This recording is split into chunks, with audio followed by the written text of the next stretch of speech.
Welcome to Luca is a Billionaire, where the only thing I invest in is your answers. You start by sketching the eye's overall shapes and confirming your light direction. Do this now. Use a medium opacity hard brush to block the iris, sclere, eyelid, and crease as separate layers. Once done, lock the sketch layer and establish base colors: mid-tone skin, off-white sclere, saturated iris. Make sure to place a simple specular highlight position for later. This early structure saves time and prevents repainting anatomy. It also defines where reflections and cast shadows must fall.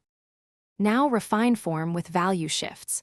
Block the eyelid thickness, deepen the crease, and paint the tear trough to anchor the eye and the face. Blend edges with a low-opacity soft brush to keep skin believable while retaining hard edges where anatomy needs clarity. For the iris, paint radial strokes from inner pupil outward, add a darker inner ring and scattered colored glints to imply texture. Meanwhile, push rim shadows and specular reflections on the wet line to sell moisture.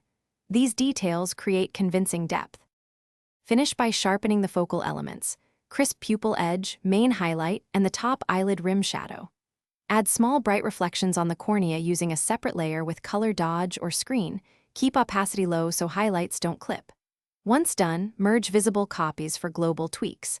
Adjust saturation, contrast, and a slight vignette under the brow. If the eye reads flat, increase mid-tone contrast, introduce a thin rim light on the iris edge, or relocate the highlight to match your light source. Thanks for watching and please subscribe. It's the best investment you'll ever make.